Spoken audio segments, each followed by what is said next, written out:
Hello guys, ജിതിനാണ് spiritual buddy. ഇൻസ്റ്റഗ്രാമിൽ കുറച്ച് നാളുകൾക്ക് മുന്നേ കുറച്ചധികം പേര് ചോദിച്ചൊരു ചോദ്യം, അല്ലെങ്കിൽ അധികം പേർക്കും അറിയാൻ താല്പര്യമുള്ളൊരു കാര്യമുണ്ടായിരുന്നു. എല്ലാവരും ചോദിക്കുന്ന ആ ചോദ്യത്തിൻ്റെ ഉള്ളടക്കം എന്ന് പറയുന്നത് രുദ്രാക്ഷത്തിനെ പറ്റിയാണ്. നിങ്ങൾക്കെല്ലാവരും കേട്ടിട്ടുള്ളൊരു കാര്യമായിരിക്കുള്ളൂ രുദ്രാക്ഷം, അല്ലെങ്കിൽ കണ്ടിട്ടുള്ള കാര്യമായിരിക്കുള്ളൂ രുദ്രാക്ഷം. ചോദിക്കുന്ന ചോദ്യങ്ങൾ പലതായിരുന്നു. അതായത്, ഞാൻ കല്യാണം കഴിച്ച ഒരാളാണ്, എനിക്ക് രുദ്രാക്ഷം ധരിക്കാൻ സാധിക്കുമോ? അതേപോലെ ഞാൻ മിശ്ര ഭോജനക്കാരനാണ്, മിശ്ര ബുക്ക് കഴിക്കുന്ന ഒരാളാണ്, അതായത് നോൺ വെജിറ്റേറിയൻ വെജിറ്റേറിയൻ ഫുഡും കഴിക്കുന്ന ഒരാളാണ്, എനിക്ക് ഈ പറയുന്ന രുദ്രാക്ഷം ധരിക്കാമോ? കള്ള് കുടിക്കുമ്പോൾ രുദ്രാക്ഷം ഊരി വെക്കാമോ? അതേപോലെ ഋതുമതിയായിട്ടൊരു സ്ത്രീയാണ്, ആർത്തവ സമയങ്ങളിൽ എനിക്ക് രുദ്രാക്ഷം ധരിക്കാമോ? ഇങ്ങനെ പല പല ചോദ്യങ്ങളാണ് ചോദിച്ചത്. കുറച്ച് പേർക്കൊക്കെ ഞാൻ ഉത്തരം പറഞ്ഞു കൊടുത്തു. പലരോടും, കുറേ അധികം പേരോട് ഞാൻ വീഡിയോ ചെയ്യാം എന്ന് പറഞ്ഞു. പക്ഷേ എന്തോ ഇപ്പോഴാണ് ആ വീഡിയോ ചെയ്യാനുള്ള സമയമായത് എന്ന് തോന്നുന്നു. അതുകൊണ്ടാണ് ഞാനിപ്പോൾ ഈ വീഡിയോ ചെയ്യുന്നത്. ഇനി രുദ്രാക്ഷം എന്താണെന്ന് നമുക്ക് ആദ്യമേ പറഞ്ഞിട്ട് പോവാം. നിങ്ങൾക്ക് എല്ലാവർക്കും ഇതറിയായിരിക്കും, എന്നാൽ ഞാനൊന്ന് പറഞ്ഞുതരാം. രുദ്രാക്ഷം എന്ന് പറയുന്നത് ശിവൻ്റെ കണ്ണ് എന്നൊരു വ്യാഖ്യാനമുണ്ട്. അതായത് രുദ്ര എന്ന് പറയുന്നത് ശിവൻ, അക്ഷ എന്ന് പറയുന്നത് കണ്ണുനീർ എന്നാണ് സാൻസ്ക്രിറ്റിൽ പറയുന്നത്. വേറൊരു വ്യാഖ്യാനം എന്ന് പറയുന്നത് ശിവൻ്റെ കണ്ണ് എന്നാണ്. അതായത് രുദ്ര എന്ന് പറയുന്നത് ശിവനും ആകാശ എന്ന് പറയുന്നത് കണ്ണും ആയിട്ടാണ് സാൻസ്ക്രിറ്റിൽ പറയുന്നത്. അപ്പോൾ രണ്ട് വ്യാഖ്യാനമുണ്ട്. ഒന്നാമത്തെ വ്യാഖ്യാനം ശിവൻ്റെ കണ്ണുനീർ, രണ്ടാമത്തെ വ്യാഖ്യാനം ശിവൻ്റെ കണ്ണ്. എനിക്ക് കുറച്ചും കൂടി ഇൻട്രസ്റ്റിംഗ് ആയിട്ട് തോന്നുന്നത് ഒന്നാമത്തെ കാര്യം, അതായത് ശിവൻ്റെ കണ്ണുനീരായിട്ടാണ്. കാരണം ഇതിൻ്റെ പിന്നിലൊരു സ്റ്റോറി ഉണ്ട്. ആ സ്റ്റോറി നിങ്ങൾക്ക് കേൾക്കാൻ ഇൻട്രസ്റ്റ് ഉണ്ടെങ്കിൽ, അല്ലെങ്കിൽ അതിനെപ്പറ്റി ഒരു വീഡിയോ ചെയ്യാൻ താല്പര്യമുണ്ടെങ്കിൽ കമൻറ്റ് ചെയ്താൽ മതി, ഞാൻ നിങ്ങൾക്ക് അതിനെപ്പറ്റി വീഡിയോ ചെയ്യാം. ഓക്കെ. ഇനി രുദ്രാക്ഷം ഏറ്റവും കൂടുതൽ കാണപ്പെടുന്നത് ഹിമാലയൻ താഴ്വരകളിലാണ്. എസ്പെഷ്യലി നേപ്പാൾ അല്ലെങ്കിൽ നമ്മുടെ ഉത്തരാഖണ്ഡ്, ആ സ്ഥലങ്ങളിൽ ആണ് ഏറ്റവും കൂടുതൽ രുദ്രാക്ഷങ്ങൾ കാണുന്നത്. എന്നും പറഞ്ഞ് എല്ലാം ഇടത്തും ഉണ്ട്. കാരണം ഈ പറഞ്ഞ കേരളത്തിൽ പോലും രുദ്രാക്ഷമുണ്ട്. പല അമ്പലങ്ങളിലും രുദ്രാക്ഷമുണ്ട്. ഞാൻ കണ്ടിട്ടുണ്ട്, കുറേ അമ്പലങ്ങളിൽ രുദ്രാക്ഷമരം നിൽക്കുന്നത് ഞാൻ കണ്ടിട്ടുണ്ട്. അതേപോലെ ഇന്ത്യ വിട്ട് പുറത്തോട്ട് പോവുകയാണെങ്കിൽ നേപ്പാൾ ഉണ്ടെന്ന് ഞാൻ മുന്നേ പറഞ്ഞിരുന്നു. അതേപോലെ ഇന്തോനേഷ്യൻ രുദ്രാക്ഷമുണ്ട്, ജാവ രുദ്രാക്ഷം. പക്ഷേ ഇന്തോനേഷ്യൻ രുദ്രാക്ഷത്തെക്കാളും കുറച്ചും കൂടി കാണാൻ ഭംഗി എനിക്ക് തോന്നിയിരിക്കുന്നത് നമ്മുടെ ഇന്ത്യൻ രുദ്രാക്ഷം, എസ്പെഷ്യലി നേപ്പാൾ രുദ്രാക്ഷങ്ങളാണ്. കാരണം നേപ്പാൾ രുദ്രാക്ഷമാണ് ഞാൻ സ്പെസിഫിക്കായിട്ട് പറയുന്നത്. കാരണം എൻ്റെ കയ്യിൽ ഇന്ത്യൻ രുദ്രാക്ഷമുണ്ട്, നേപ്പാൾ രുദ്രാക്ഷമുണ്ട്. ഞാൻ നേപ്പാളിൽ പോയ സമയത്ത് ഞാൻ നേപ്പാളിൽ നിന്ന് കുറച്ച് രുദ്രാക്ഷം കളക്ട് ചെയ്തിട്ടുണ്ടായിരുന്നു. അവിടെ നിസ്സാര പൈസയേ ഉള്ളൂ. ഇന്ത്യയിലൊക്കെ വെച്ച് നോക്കുമ്പോൾ അവിടെ 2 രൂപയൊക്കെ ഉള്ളൂ ഒരു രുദ്രാക്ഷത്തിന്. ഇന്ത്യൻ രൂപ 2 രൂപയൊക്കെ ഉണ്ടെങ്കിൽ നമുക്കൊരു 5 മുഖ രുദ്രാക്ഷം കിട്ടും. ഇവിടെ വരുമ്പോൾ 10ഉം 20ഉം രൂപയൊക്കെയാണ് ചോദിക്കുന്നത് പല കടകളിലും. പക്ഷേ അത് ഞാൻ പറയുന്ന പോലെ എല്ലാ കടകളിലും പോയി മേടിക്കരുത്. അതും ഞാൻ വഴിയെ പറഞ്ഞു തരാം എന്തുകൊണ്ടാണെന്ന്. അപ്പോൾ എൻ്റെ കയ്യിൽ കുറച്ച് നേപ്പാളീസ് ഒറിജിനൽ രുദ്രാക്ഷം ഇരിപ്പുണ്ട്. കുറച്ച് പേർക്കൊക്കെ തരണം എന്ന ആഗ്രഹമുണ്ട്. സമയമാകുമ്പോൾ ഞാൻ കുറച്ച് പേർക്കൊക്കെ ഈ പറയുന്ന എൻ്റെ കയ്യിലിരിക്കുന്ന രുദ്രാക്ഷം തരാം എന്ന് ഞാൻ വിചാരിക്കുന്നു. ഇനി രുദ്രാക്ഷത്തിനെ നമുക്ക് 3ആയിട്ട് ക്ലാസിഫിക്കേഷൻ ചെയ്യാൻ പറ്റും. ഒന്ന് എന്ന് പറയുന്നത് അതിൻ്റെ മുഖം അനുസരിച്ചിട്ട്. മുഖം എന്ന് പറയുന്നത് നിങ്ങൾ എല്ലാവരും രുദ്രാക്ഷം കണ്ടിട്ടുണ്ട് എന്ന് വിചാരിക്കുന്നു. രുദ്രാക്ഷത്തിൻ്റെ സൈഡുകളിൽ വരകൾ കാണാൻ പറ്റും, അല്ലെങ്കിൽ വെട്ടുകൾ പോലെ ചെറിയ വരകൾ കാണാൻ പറ്റും. ഇതിൻ്റെ എണ്ണം നോക്കിയിട്ടാണ് മുഖം എടുക്കുന്നത്. അങ്ങനെ വെച്ച് നോക്കുമ്പോൾ ഒരു മുഖം തുടങ്ങിയിട്ട് 34 മുഖം വരെയുള്ള രുദ്രാക്ഷമുണ്ട്. ഒരു മുഖ രുദ്രാക്ഷം തുടങ്ങി 34 മുഖമുള്ള രുദ്രാക്ഷം വരെ. അതിനകത്ത് ഏറ്റവും ചീപ്പായിട്ട് ഈസിലി അവൈലബിൾ ആയിട്ടും കിട്ടുന്നൊരു രുദ്രാക്ഷമാണ് പഞ്ചമുഖി രുദ്രാക്ഷം. അതായിരിക്കുള്ളൂ നിങ്ങൾ ഏറ്റവും കൂടുതൽ കണ്ടേക്കുന്ന രുദ്രാക്ഷം. എൻ്റെ കയ്യിൽ പഞ്ചമുഖി ഉണ്ട്. ഈ പറയുന്ന പോലെ കുറച്ച് വേറെ മുഖമുള്ള രുദ്രാക്ഷങ്ങളും ഉണ്ട്. അതേപോലെ രുദ്രാക്ഷത്തിൻ്റെ സൈസ് അനുസരിച്ചിട്ട് നമുക്ക് ക്ലാസിഫിക്കേഷൻ ചെയ്യാൻ പറ്റും. അതായത് 6 mm തുടങ്ങിയിട്ട് നെല്ലിക്കട വലിപ്പം വരെ 32-40 mm വരെയുള്ള വലിയ വലിയ രുദ്രാക്ഷങ്ങളുണ്ട്. ഇന്തോനേഷ്യൻ രുദ്രാക്ഷമാണ് കുറച്ചും കൂടി വലിയ രുദ്രാക്ഷങ്ങളൊക്കെ. ഇന്ത്യൻ രുദ്രാക്ഷമായാലും നേപ്പാൾ രുദ്രാക്ഷമായാലും ജാവാൻ സൈസ് രുദ്രാക്ഷത്തിന് അത്രയും വലിപ്പം കിട്ടില്ല നമുക്ക്. പിന്നെ വേറൊരു ക്ലാസിഫിക്കേഷൻ എന്ന് പറയുന്നത് ഇതിൻ്റെ ഒറിജിനും വെച്ചിട്ടാണ്. അതായത് എവിടെ നിന്നാണ് ഈ രുദ്രാക്ഷം വരുന്നത്. നേപ്പാളി രുദ്രാക്ഷമാവാം, ഇന്ത്യൻ രുദ്രാക്ഷമാവാം, അല്ലെങ്കിൽ ഈ പറയുന്ന പോലെ ഇന്തോനേഷ്യൻ ജാവ രുദ്രാക്ഷമാവാം. ഞാൻ എപ്പോഴും എല്ലാവരോടും സ്പെസിഫിക്കായിട്ട് പറയുന്നത് കുറച്ചും കൂടെ എനിക്ക് പവർഫുള്ളായിട്ട് തോന്നിയതും നേപ്പാളീസ് രുദ്രാക്ഷങ്ങളോടാണ്. അപ്പോൾ നേപ്പാളീസ് രുദ്രാക്ഷങ്ങൾ കിട്ടണമെങ്കിൽ നിങ്ങൾ നേപ്പാളീസ് രുദ്രാക്ഷം തന്നെ മേടിച്ച് എടുക്കാൻ നോക്കുക, അല്ലെങ്കിൽ ഇന്ത്യൻ രുദ്രാക്ഷം മേടിക്കാൻ നോക്കുക. ഓക്കെ. ഇനി നമുക്ക് നേരത്തെ ചോദിച്ച ചോദ്യങ്ങളിലോട്ട് പോകാം. അതായത് ആർക്കൊക്കെ രുദ്രാക്ഷം ധരിക്കാം. ഞാൻ മുന്നേ എൻ്റെ ഒരു വീഡിയോയിൽ പറഞ്ഞിട്ടുണ്ട്, നമ്മുടെ ജീവിതത്തിന് 4ആയിട്ട് ക്ലാസിഫിക്കേഷൻ, 4 സ്റ്റേജസ് ഉണ്ട്. ഒന്നാമത്തെ സ്റ്റേജായിട്ടുള്ള ബ്രഹ്മചര്യം, രണ്ടാമത്തെ സ്റ്റേജായിട്ടുള്ള ഗൃഹസ്ഥ, മൂന്നാമത്തെ സ്റ്റേജിലുള്ള വാനപ്രസ്ഥ, നാലാമത്തെ സ്റ്റേജായിട്ടുള്ള സന്യാസ. ഈ പറയുന്ന 4 സ്റ്റേജിലുള്ളവർക്കും രുദ്രാക്ഷം ധരിക്കാം, യാതൊരു പ്രശ്നവുമില്ല. ഞാൻ പറഞ്ഞതല്ല, നിങ്ങൾ വേണമെങ്കിൽ ദേവി ഭാഗവതത്തിൻ്റെ അവസാനത്തെ പേജുകൾ വായിച്ചു കഴിഞ്ഞിട്ടുണ്ടെങ്കിൽ നിങ്ങൾക്ക് ഈ പറയുന്ന കാര്യങ്ങൾ അതിനകത്ത് എഴുതി വെച്ചിട്ടുണ്ട്. രുദ്രാക്ഷത്തിനെ പറ്റി കുറച്ച് ഡീറ്റെയിൽഡായിട്ട് ദേവി ഭാഗവതത്തിൽ എഴുതി വെച്ചിട്ടുണ്ട്. അപ്പോൾ ഈ പറയുന്ന 4 സ്റ്റേജസിൽ നിൽക്കുന്ന ആളുകൾക്കും രുദ്രാക്ഷം ധരിക്കാം. ഇനി രണ്ടാമത്തെ ചോദ്യം, ഞാൻ നോൺ വെജിറ്റേറിയൻ കഴിക്കുന്ന ഒരാളാണ്, അല്ലെങ്കിൽ മിശ്ര ഭോജനക്കാരനാണ്, എനിക്ക് രുദ്രാക്ഷം ധരിക്കാൻ പറ്റുമോ എന്ന് ചോദിച്ചു. ഒരു കുഴപ്പവുമില്ല. കാരണം മത്സ്യം, മാംസം, മദ്യം, അതേപോലെ നെഗറ്റീവ് പീപ്പിളായിട്ട് സമ്പർക്കമുള്ളവർ രുദ്രാക്ഷം ധരിക്കണം എന്നാണ് അതിനകത്ത് എഴുതിയിരിക്കുന്നത്. സോ ഒരു കുഴപ്പമില്ല. നിങ്ങൾ കള്ളു കുടിക്കുമ്പോഴായാലും ഈ പറയുന്ന പോലെ ചിക്കൻ കാലൊക്കെ പിടിച്ച് കഴിക്കുമ്പോഴായാലും നിങ്ങളുടെ കഴുത്തിൽ രുദ്രാക്ഷം ഉണ്ടെന്നുണ്ട്, ഒരു കുഴപ്പമില്ല. ഓക്കെ. ഇനി മൂന്നാമത് ചോദിക്കുന്ന ഒരു കാര്യമാണ്, ഋതുമതികളായ സ്ത്രീകൾ, അതായത് ആർത്തവ സമയം കഴിഞ്ഞിട്ടുള്ള സ്ത്രീകൾ രുദ്രാക്ഷം ധരിക്കാം. സമയമുള്ള സമയത്തൊക്കെ രുദ്രാക്ഷം ധരിക്കുന്നുണ്ട്, ഒരു കുഴപ്പമില്ല. ഓക്കെ, ഒരു കുഴപ്പമില്ല എന്നാണ് അതിനകത്ത് എഴുതി വെച്ചിരിക്കുന്നത്. കാരണം പല അമ്പലങ്ങളിൽ പോകുമ്പോഴും പല ശാന്തിമാർ ഈ പറയുന്ന പെണ്ണുങ്ങളുടെ കഴുത്തിൽ രുദ്രാക്ഷം കാണുമ്പോൾ പറയാറുണ്ട് ഒരിക്കലും ധരിക്കരുത് എന്ന്.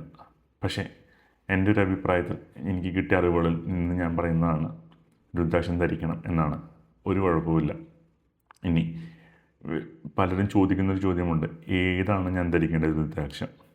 എല്ലാവർക്കും ധരിക്കാൻ കഴിയുന്നൊരു രുദ്രാക്ഷം എന്ന് പറയുന്നത് പഞ്ചമുഖി രുദ്രാക്ഷമാണ്. അതാണ് ഈസിലി അവൈലബിൾ ആയിട്ടുള്ളൊരു രുദ്രാക്ഷം. പക്ഷേ ചില നക്ഷത്രക്കാർക്ക് അല്ലെങ്കിൽ ചില കാര്യങ്ങൾക്ക് വേണ്ടി ചില സ്പെസിഫിക് ആയിട്ടുള്ള മുഖമുള്ള രുദ്രാക്ഷങ്ങൾ ധരിക്കണം. അത് നിങ്ങൾ ഈ പറയുന്ന പോലെ രുദ്രാക്ഷത്തിൻ്റെ കൺസൾട്ടൻസി ചെയ്യുന്നവരുണ്ട്. ഈ പറയുന്ന ഏത് രുദ്രാക്ഷം ധരിക്കണം എന്ന് നല്ല ആസ്ട്രോളജേഴ്സിന് അറിയാൻ പറ്റും, അല്ലെങ്കിൽ നല്ല ഗുരുക്കന്മാർക്ക് അറിയാൻ പറ്റും. അവരോടൊക്കെ ചോദിച്ചിട്ടുണ്ടെങ്കിൽ അവർ പറഞ്ഞുതരും ഏതാണ് നല്ല രുദ്രാക്ഷം നിങ്ങൾ ധരിക്കേണ്ടത്. നിങ്ങളുടെ ആവശ്യം എന്താണോ അതിനനുസരിച്ചുള്ള രുദ്രാക്ഷം നിങ്ങൾക്ക് ധരിക്കാം. ഇനി രുദ്രാക്ഷം ചുമ്മാ ധരിക്കാൻ പറ്റില്ല. കാരണം രുദ്രാക്ഷം ഒരാൾ ധരിച്ച രുദ്രാക്ഷം നമുക്ക് ധരിക്കാൻ പാടില്ല. കാരണം അവരുടെ ഈ പറയുന്ന എനർജി മണ്ഡലത്തിലായിട്ട് ഈ രുദ്രാക്ഷം ചെയ്തിട്ടുണ്ട്. അതുകൊണ്ട് ഒരിക്കലും ഒരാൾ യൂസ് ചെയ്ത് രുദ്രാക്ഷം നമ്മൾ ധരിക്കരുത്. രണ്ടാമത്തെ കാര്യം, രുദ്രാക്ഷം സ്ഫുടം ചെയ്യണം, അല്ലെങ്കിൽ രുദ്രാക്ഷം എനർജൈസ് ചെയ്യണം. എന്തുകൊണ്ടെന്ന് വെച്ചിട്ടുണ്ടെങ്കിൽ വേറൊരാൾ തൊട്ട് സാധനമായിരിക്കുള്ളൂ നമുക്ക് കിട്ടുന്നത്. നമ്മളിലോട്ട് ഇത് കിട്ടുമ്പോൾ, അതായത് അവർ ക്ലീൻ ചെയ്ത് നമ്മുടെ കയ്യിലോട്ട് ഇത് കിട്ടുമ്പോൾ നമ്മളിതിനെ പ്യൂരിഫിക്കേഷൻ ചെയ്യേണ്ടതുണ്ട്. നമുക്കിതെങ്ങനെ പ്യൂരിഫിക്കേഷൻ ചെയ്യാം എന്നത് ഞാൻ പറഞ്ഞുതരാം. നമ്മൾ ഈ കിട്ടുന്ന രുദ്രാക്ഷം നല്ലോണം ക്ലീൻ ചെയ്യുക. അതിനുശേഷം നമ്മൾ വെള്ളം എടുക്കുക. വെള്ളത്തിൻ്റെ ഒരു ചെറിയൊരു ഗ്ലാസ് ബൗളിനകത്തോ അല്ലെങ്കിൽ ചെറിയൊരു ഗ്ലാസ്സിനകത്തോ വെള്ളം നിറച്ചിട്ട് അതിനകത്തോട്ട് നല്ല പ്യൂറായിട്ടുള്ള വെള്ളം നിറയ്ക്കുക. ഒരിക്കലും ഈ പറയുന്ന പോലെ അശുദ്ധമായിട്ടുള്ള വെള്ളം നിറയ്ക്കാണ്ടിരിക്കാൻ നോക്കുക. നല്ല പ്യൂറായിട്ടുള്ള വെള്ളം നിറയ്ക്കുക. അതിനകത്തോട്ട് 3-4 കഴുകിയ തുളസിയിലിട്ടിട്ട് കുറച്ച് നേരം വെക്കുക. എന്നിട്ട് നല്ല ഒരു തുണിയിൽ ഇത് ഒപ്പിക്കളയുക. പുതിയൊരു തുണി കിട്ടുമെങ്കിൽ പുതിയൊരു തുണിയിൽ ഒപ്പിക്കളയാം. എന്നിട്ട് നല്ല പശുവിൻ്റെ നെയ്യ് ഒരു കുറച്ച് പാത്രത്തിലെടുത്ത് വെച്ചിട്ട് ഈ പറയുന്ന പോലെ പശു നെയ്യിനകത്ത് രുദ്രാക്ഷം മിനിമം ഒരു 24 മണിക്കൂറെങ്കിലും കീപ്പ് ചെയ്യാം. ആ എടുത്ത രുദ്രാക്ഷം നമ്മൾ 24 മണിക്കൂറിന് ശേഷം ഇത് ഒന്ന് കഴുകി കളഞ്ഞതിന് ശേഷം പാലിൽ മിനിമം ഒരു 12 മണിക്കൂറിന് വേണ്ടിയില്ലെങ്കിൽ ഇട്ടേന്ന് വെച്ച് കഴിഞ്ഞിട്ടുണ്ടെങ്കിൽ ആ രുദ്രാക്ഷം നിങ്ങൾ ശുദ്ധീകരിച്ചു. ഇനി നിങ്ങൾക്കിത് വെള്ളിയിലോ അല്ലെങ്കിൽ സ്വർണത്തിലോ കോർത്തിടാം. ഇനി നിങ്ങൾക്ക് വെള്ളിയും സ്വർണവും കോർത്തിടാൻ പറ്റില്ലെങ്കിൽ നിങ്ങൾ സിൽക്കിൻ്റെ നൂലുണ്ടല്ലോ, സിൽക്ക് നൂലിൽ കോർത്തിടാം. പോളിസ്റ്റർ അല്ല, സിൽക്കിൻ്റെ നൂലിൽ കോർത്തിടാൻ പറ്റും. അല്ല ഇനി നിങ്ങൾക്ക് ഒരു മെറ്റാലിക് ഒരു ഒബ്ജക്റ്റ് ആയിട്ടുള്ള അല്ലെങ്കിൽ ഒരു ലോഹത്തിൻ്റെ ഇത് വേണമെങ്കിൽ നിങ്ങൾക്ക് വേണമെങ്കിൽ പഞ്ചലോഹത്തിൽ കോർക്കാം. അല്ലെങ്കിൽ നിങ്ങൾക്ക് നല്ല ചെമ്പ് കമ്പിയിൽ കോർത്തിടാനും പറ്റും. ഇങ്ങനെയൊക്കെ നിങ്ങൾക്ക് രുദ്രാക്ഷം കോർത്തിടാം.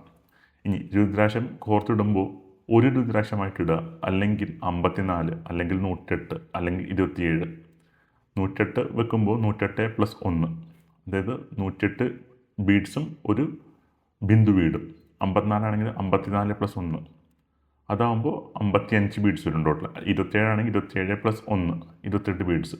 എപ്പോഴും രുദ്രാക്ഷം ധരിക്കുമ്പോൾ നമ്മുടെ നെഞ്ചിൻ്റെ ഇവിടം വരെ വരുന്ന രീതിയിൽ, എക്സാക്ട്ലി എൻ്റെ രുദ്രാക്ഷം കിടക്കുന്നത് ഇവിടെയാണ്, ആക്ച്വലി ഹൃദയമധ്യത്തിലാണ് കിടക്കുന്നത്. അവിടെ വരുന്ന രീതിയിൽ രുദ്രാക്ഷം ധരിക്കാൻ നോക്കുക. കാരണം രുദ്രാക്ഷം എന്ന് പറയുന്നത് ഒരു എനർജി സെൻ്ററാണ്.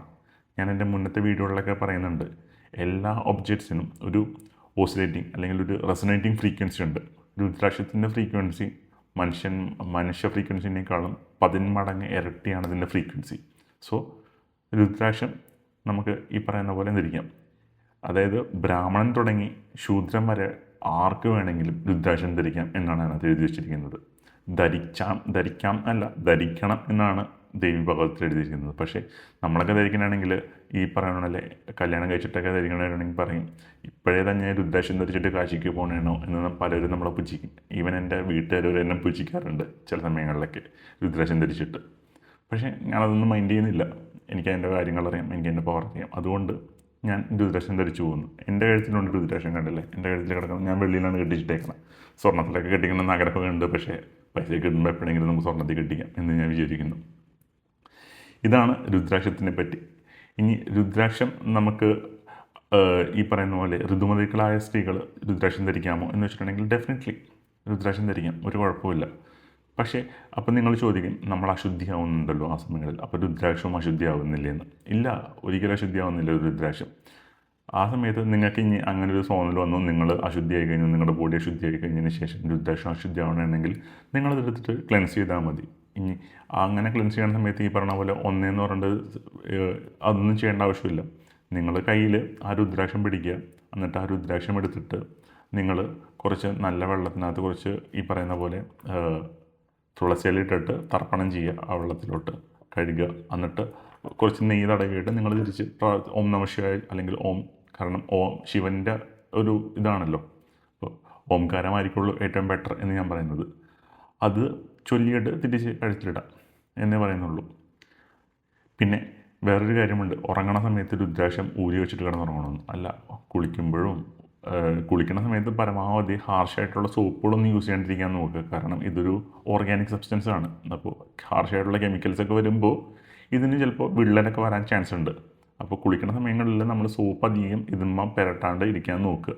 കുളിക്കണ സമയത്തും ഉറങ്ങണ സമയത്തോ നമ്മൾ ഭക്ഷണം കഴിക്കണ സമയത്തോ എന്തിന്, നല്ല കാര്യം ചെയ്യുമ്പോഴോ ചീത്ത കാര്യം ചെയ്യുമ്പോഴൊക്കെ നിങ്ങൾക്ക് രുദ്രാക്ഷം ധരിക്കാൻ പറ്റും. കാരണം രുദ്രാക്ഷത്തിൻ്റെ ഫലം എന്ന് പറയുന്നത് സർവ്വപാപഹരം സർവ്വപുണ്യപ്രദായകം ഇതി രുദ്രാക്ഷം എന്നാണ് സാൻസ്ക്രിറ്റിൽ പറയുന്നത്. അതായത് സർവ്വപാപത്തിനെയും ഹരിക്കാൻ ശേഷിയുള്ളതും സർവ്വപുണ്യം പ്രദാനം ചെയ്യാൻ കഴിവുള്ളതുമായിട്ടുള്ള ഒരു കാര്യമാണ് രുദ്രാക്ഷം. എക്സാമ്പിൾ പറയുകയാണെങ്കിൽ, നിങ്ങളിപ്പോൾ ഒരു ഇരുട്ടുള്ള മുറിയിൽ ഒരു വെളിച്ചം കത്തിച്ച് കഴിഞ്ഞിട്ടുണ്ടെങ്കിൽ ആ വെളിച്ചം എപ്പോൾ കത്തിച്ചോ അപ്പോൾ തുടങ്ങി ആ മുറിയിൽ ഇരുട്ട് മാറുകയല്ലേ, ഓൺ സ്പോട്ട് മാറുകയാണല്ലോ. അതുപോലെയാണ് രുദ്രാക്ഷം എപ്പോൾ നിങ്ങൾ ധരിക്കുന്നു അപ്പോൾ തുടങ്ങി നിങ്ങളുടെ ഉള്ളിലെ സർവ്വപാപങ്ങളും ഹരിക്കും എന്നാണ് പറയുന്നത്.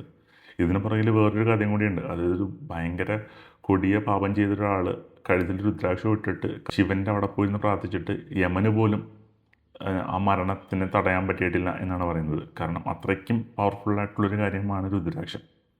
ഓക്കെ, എന്തെങ്കിലും ഈ ഒരു ടോപ്പിക് റിലേറ്റഡ് ആയിട്ടുള്ള സംശയം ഉണ്ടെങ്കിൽ നിങ്ങൾ ജസ്റ്റ് കമൻറ്റ് ചെയ്താൽ മതി, ഞാൻ അതിന് ഉത്തരം തരാം. അപ്പോൾ അടുത്ത വീഡിയോ കാണാം ഗൈസ്, ബൈ.